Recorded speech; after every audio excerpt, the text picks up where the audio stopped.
Hello बच्चों, तो last topic पे हमने ख़त्म कर दिया था काउंटर करंट मैकेनिज्म, और आज हम पढ़ने वाले हैं कि किडनी किस तरीके से ऑस्मो रेगुलेशन में अपना काम करती है, वो सब कुछ हम पढ़ेंगे। ठीक है, तो किडनी फंक्शनिंग के बारे में अगर बात करें तो ये मॉनिटर होती है। एनसीईआरटी बेस्ड भी इसको समझने की कोशिश करते हैं और फिर केस स्टडी के हिसाब से अपन पढ़ लेंगे। ये 3 चीज़ें होती हैं रेगुलेट करने के लिए किडनी को। पहले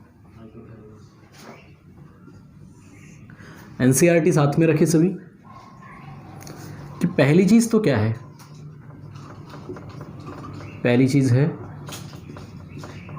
हाइपोथैलेमस, दूसरी चीज़ है जक्स्टाग्लोमेरुलर अपैरेटस, और तीसरी चीज़ है ANF। ये सब समझेंगे क्या क्या चीज़ें होती हैं।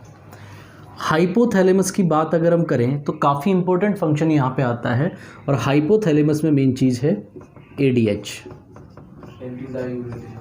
एंटी डायूरेटिक या फिर वैसोप्रेसिन भी कहते हैं।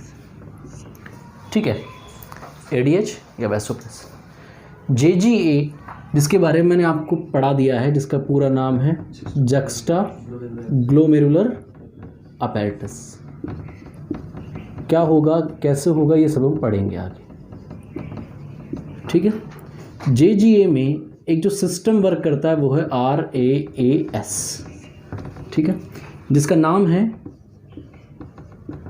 Renin angiotensin aldosterone system.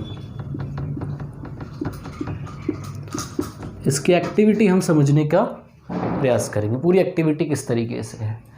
और तीसरा है एंटी नाइट्रियूरेटिक फैक्टर। ठीक है, जो निकलता है दिल की दीवारों से। किससे निकलता है बेटा? दिल की दीवारों से, यानी हार्ट वॉल से। तो हम समझे, तो फर्स्ट और सेकंड जो है इनके फंक्शन जो है सिमिलर है। क्या है बेटा? फंक्शन सिमिलर है। और थर्ड वाला है वो क्या है बेटा? अपोजिट है। किसके लिए? फॉर फर्स्ट एंड सेकंड, यानी हाइपोथैलेमस और JGA के अपोजिट में वर्क करता है। समझना है कैसे। तो भाई सबसे पहले हम बात करें हाइपोथैलेमस का रोल क्या है ADH में। तो भाई ADH जो इसका पूरा नाम है एंटी डायूरेटिक हार्मोन। क्या है भाई? Anti diuretic hormone. तो समझते हैं क्या मामला है इसका, कि भाई जनरल केस में एक कंडीशन आ जाए, मान लो डायूरेसिस। क्या हो बेटा? डायूरेसिस या पॉलीयूरिया। डायूरेसिस या पॉलीयूरिया क्या है कि एक्सेसिव वाटर लॉस। क्या है बेटा? एक्सेसिव वाटर लॉस, यानी बहुत ज़्यादा अमाउंट में पानी क्या हो रहा है? लॉस हो रहा है बॉडी से, उसको अपन कहते हैं डायूरेसिस या पॉलीयूरिया। और हार्मोन का नाम क्या है? Anti diuretic hormone. यानी जो एक्सेसिव जो वाटर लॉस होगा उसको प्रिवेंट करने के लिए ADH काम आता है। अब मान लो कंडीशन क्या हो कि कोई पेशेंट है, उस पेशेंट पे समझ के देखते हैं किसी वजह से उससे वाटर लॉस बहुत ज़्यादा हो गया। क्या हो गया बेटा? वाटर लॉस बहुत ज़्यादा हो गया। तब क्या हो जाएगा? हाइपोथैलेमस एक्टिव हो जाएगा। क्या हो जाएगा? हाइपोथैलेमस एक्टिव हो जाएगा। हाइपोथैलेमस जब एक्टिव होगा तो ADH का रिलीज बढ़ जाएगा, और ADH का जब रिलीज बढ़ जाएगा तो H2O का जो रीअब्जॉर्प्शन है कलेक्टिंग डक्ट और DCT से, उसको ये बढ़ा देगा। पहले ही अपन ने बात कर ली है कि ADH के उस साथ ही होता है, ये बढ़ा था अपन ने, मैंने बताया था DCT के अंदर क्या होता है? कंडीशनल रीअब्जॉर्प्शन होता है, शर्ती है कि ADH जब आपको ज़रूरत होगी, इसलिए एंटी डायूरेटिक हार्मोन कहते हैं। ये अपना इम्पैक्ट ऐसे शो करेगा। एक इम्पैक्ट तो यही हो जाता है। अब देखो इसके अलावा क्या होता है कि हमारी बॉडी में मिलते हैं ऑस्मो रिसेप्टर। जो ब्लड वेसल्स जो होती हैं या जहाँ से ब्लड आ रहा है, जो ऑस्मोलैरिटी से रिलेटेड है, वहाँ पर होते हैं ऑस्मो रिसेप्टर। क्या होते हैं? Osmo receptor. और ऑस्मो रिसेप्टर एक्टिव कब होंगे? ये आपके एनसीईआरटी की लाइन है कि ऑस्मो रिसेप्टर एक्टिव हो जाते हैं जब कोई चेंज आए, किसमें? ब्लड वॉल्यूम में। किसमें आ जाए बेटा? ब्लड वॉल्यूम में, या फिर बॉडी फ्लूइड वॉल्यूम में। किसमें आ जाए?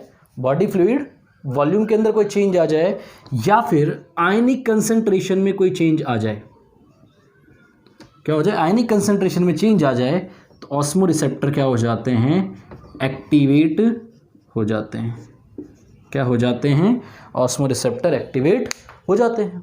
अब जैसे ही मान लीजिए क्या हुआ कि आपकी बॉडी के अंदर एक्सेस अमाउंट के अंदर ब्लड लॉस हो गया, तो ब्लड लॉस हो गया तो फ्लूइड का भी लॉस हो गया, तब तुरंत क्या हो जाएगा? ऑस्मो रिसेप्टर एक्टिव हो जाएगा। और ऑस्मो रिसेप्टर जो एक्टिव होते ही सिग्नल भेजेगा हाइपोथैलेमस को, और हाइपोथैलेमस में प्रोड्यूस होता है एडीएच। तो हाइपोथैलेमस एडीएच हो गया। और जो स्टोर कहाँ रहता है? हमारी पिट्यूटरी ग्लैंड जो होती है उसके पोस्टीरियर लोब में, वहाँ से फिर ये क्या हो जाएगा? रिलीज होगा। सीक्रेट करता है हाइपोथैलेमस, रिलीज करता है पिट्यूटरी ग्लैंड का पोस्टीरियर लोब, जिसको हम न्यूरो हाइपोफाइसिस से पार्स नर्वोसा कहते हैं। वहाँ से एंटी डायूरेटिक हार्मोन निकलेगा और हमारी बॉडी के अंदर वाटर के रीअब्जॉर्प्शन को बढ़ा देगा। और जितना ज़्यादा वाटर रीअब्जॉर्ब होगा, भाई सीधी सी बात है, पानी का लॉस घट जाएगा, हमारा वॉल्यूम वापस किस कंडीशन पे आ जाएगा? नॉर्मल कंडीशन पे आ जाएगा, तब ऑस्मो रिसेप्टर एक्टिव है। अब मान लो कि आपने पानी बहुत ज़्यादा पिया है, बहुत ज़्यादा क्या पिया है आपने? पानी पिया है, तब क्या चाहते हो भाई? यूरिन थोड़ा ज़्यादा जाए, जो आपकी बॉडी के अंदर फ्लूइड जो वॉल्यूम बढ़ा है वो कम हो जाए। उस टाइम पे ऑस्मो रिसेप्टर स्विच ऑफ हो जाएंगे।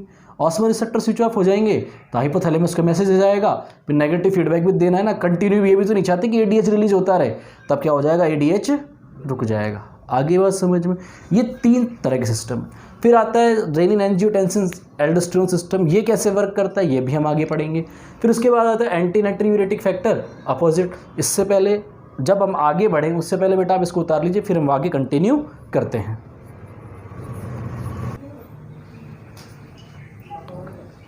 हाँ, तो अब आगे देखते हैं बेटा किडनी और फंक्शन कैसे कर रही है। तो पहला केस तो क्या है कि जब आपका ब्लड वॉल्यूम बढ़ जाए, या बॉडी फ्लूइड वॉल्यूम बढ़ जाए, या ब्लड प्रेशर बढ़ जाए। तो ऐसा कब होगा बेटा? ब्लड वॉल्यूम बढ़ने का मतलब है आपका वाटर कंटेंट बढ़ना, सीधी सी बात है, ठीक है। तो यानी क्या कह रहे हैं ये कि ऐसा कब हो सकता है? व्हेन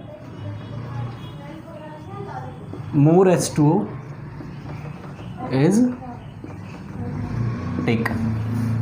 जब आपने पानी क्या किया है बेटा? ज़्यादा पिया है। ये क्लियर सी बात है, चलता रहता है। अब घर में कोचिंग है तो आवाज़ तो आएगी। तो भाई H2 जब आपने ज़्यादा पी लिया तब क्या होगा?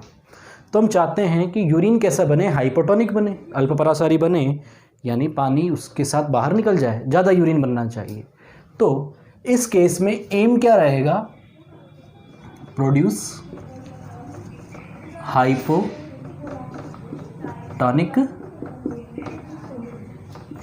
यूरिन। क्या बनाना है? हाइपोटोनिक यूरिन आपको बनाना, पतला यूरिन बनाना है, ठीक है। तो कैसे? तो पहला तरीका जो है वो है बेटा बाय इंक्रीजिंग अल्ट्रा फिल्ट्रेशन। कैसे बेटा? अल्ट्रा फिल्ट्रेशन को बढ़ा दिया जाए, यानी अल्ट्रा फिल्ट्रेशन जब ज़्यादा हो तब हो जाएगा। अल्ट्रा फिल्ट्रेशन अपन ने पढ़ा हुआ है, GFR वगैरह सब अपन को ध्यान होना चाहिए। तो क्या कह रहे हैं अपन कि भाई कंडीशन क्या है? ब्लड वॉल्यूम क्या है बेटा? ज़्यादा है। तो ब्लड वॉल्यूम ज़्यादा है तो सीधी सी बात, जितना ज़्यादा ब्लड होगा उतना ही ज़्यादा प्रेशर भी लगेगा। तो ब्लड प्रेशर भी क्या हो गया? ज़्यादा हो गया। अब ब्लड प्रेशर जब ज़्यादा होगा तो भाई जो हाइड्रोस्टैटिक जो वाटर कंटेंट ज़्यादा है, तो मैंने एक प्रेशर बताया था, हाइड्रोस्टैटिक प्रेशर पढ़ाया था भाई। तो जब ये कंडीशन आएगी तो ग्लोमेरुलर हाइड्रोस्टैटिक प्रेशर भी क्या होगा बेटा? ज़्यादा होगा। यानी जनरली 60 था वो 70 हो सकता है, 80 हो सकता है, 90 हो सकता है, बाकी और प्रेशर कॉमन रहने वाले हैं। तो जब GHP ज़्यादा हो जाएगा तो EFP भी बढ़ेगा। भाई 60 में से घटाते थे जब 10 आ रहा था, 70 में से घटाएंगे जब 20 आएगा, 80 में से घटाएंगे जब 30 आएगा। तो ग्लोमेरुलर हाइड्रोस्टैटिक प्रेशर जब बढ़ेगा तो इफेक्टिव प्रेशर जो था यानी GFP या जिसको अपन NFP भी कहा था या फिर जिसको अपन ने EFP भी कहा था, तो ये भी क्या हो जाएगा बेटा, बढ़ जाएगा। क्लियर सी बात है।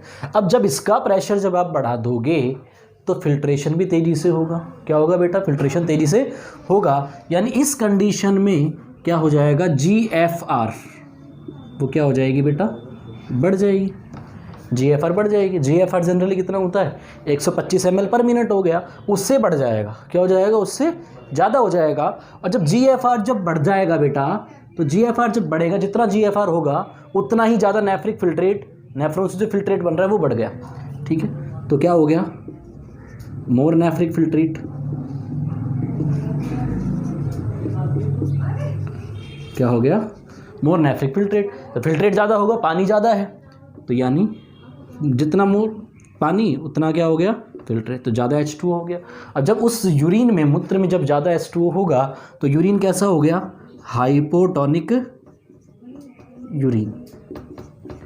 क्या हो गया बेटा, हाइपो यूरिन। और एक्सेस अमाउंट का जो H2O था वो बॉडी से बाहर निकल जाएगा। तो जब blood flow volume, body fluid जो वॉल्यूम है वो ज़्यादा हो, BP ज़्यादा हो, ब्लड वॉल्यूम ज़्यादा हो, तब क्या कब हुआ है ऐसा, जब आपने H2O ज़्यादा लिया। तो आप क्या चाहोगे, पतला यूरिन हो, ज़्यादा पानी उसके साथ निकल जाए।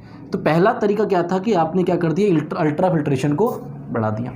ठीक है, एक कंडीशन ही हो गई। अब दूसरा तरीका क्या हो सकता है, दूसरा तरीका बेटा ये है कि अगर H2O का रीअब्जॉर्प्शन क्या हो जाए, कम हो जाए, यानी H2O कम रीअब्जॉर्ब होगा तो ज़्यादा पानी जो था वो बाहर निकल जाएगा। तो पहला मेथड ये हो गया बेटा, इसको फटाफट उतार लो, फिर अपन अगला पढ़ते हैं। ठीक है, फटाफट उतार लीजिए। हाँ, तो अब सेकंड मेथड में क्या, कैसे निकालना एक्सेस, अपन चाहते हैं कि H2O का रीअब्जॉर्प्शन घट जाए। H2O का रीअब्जॉर्प्शन नहीं होगा तो भी ज़्यादा पानी बाहर निकल जाए। कैसे, तो भाई मैंने आपको स्टार्टिंग में वीडियो में बताया था कि क्या होते हैं, ऑस्मो रिसेप्टर होते हैं। क्या होते हैं, ऑस्मो रिसेप्टर होते हैं। ठीक, ऑस्मो रिसेप्टर कब एक्टिव होते हैं, जैसे कि आपका ब्लड वॉल्यूम एकदम से गिर गया, तो जैसे एक्टिव होते हैं तो सिग्नल्स भेजते हैं कहाँ पर, हाइपोथैलेमस पे। और हाइपोथैलेमस पर जब सिग्नल भेजे जाएंगे, हाइपोथैलेमस पे, एक मिनट पॉज कर देना बेटा, सॉरी बेटा कोई दिक्कत थी इस वजह से वापस, और थोड़ा शोर रहेगा, आप थोड़ा सा मैनेज कर लें, मेहमान वगैरह हैं और ये वीडियो जल्दी कंप्लीट करना है ताकि अपन आगे सिलेबस को बढ़ा सकें। तो भाई क्या कह रहे थे, उसमें रिसेप्टर थे, जब वॉल्यूम जब कम हो जाता है तो एक्टिव हो जाता है, एक्टिव होने के बाद ही हाइपोथैलेमस तक मैसेज भेजेंगे। और हाइपोथैलेमस क्या करता है, उसने अपना जो प्रोडक्ट था जिसको अपन कहते हैं ADH, वो कहाँ पहुँच जाता है, पोस्ट पिट्यूटरी में स्टोर रह गया और वहाँ से वो रिलीज़ हो जाता है। और वो क्या करता है, H2O के रीअब्जॉर्प्शन को बढ़ा देता है। लेकिन अपन क्या चाहते हैं कि ADH यहाँ पर नहीं आना चाहिए, क्योंकि रीअब्जॉर्प्शन अपन को रोकना है। तो ऑस्मो रिसेप्टर क्या हो जाएंगे, यहाँ पे स्विच ऑफ हो जाते हैं। क्या हो जाते हैं, स्विच ऑफ। यानी क्या कंडीशन है कि जब ब्लड का वॉल्यूम बढ़ जाता है, ठीक है, तो ऑस्मो रिसेप्टर क्या हो जाएंगे,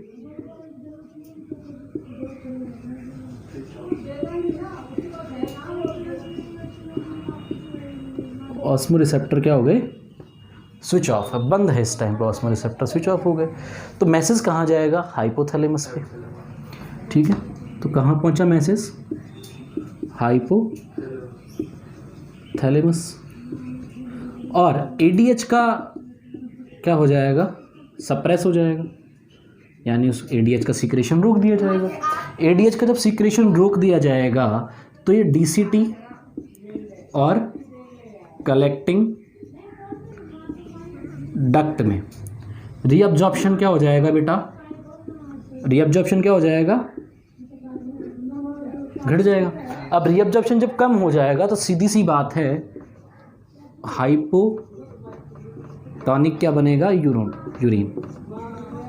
ठीक है भाई, क्या बन जाएगा, हाइपोटोनिक यूरिन बन जाएगा। और एक्सेस जो H2O था, जो वाटर था, वो क्या हो जाएगा, बॉडी से बाहर। ये हो गया रीअब्जॉर्प्शन को घटाकर। ठीक है।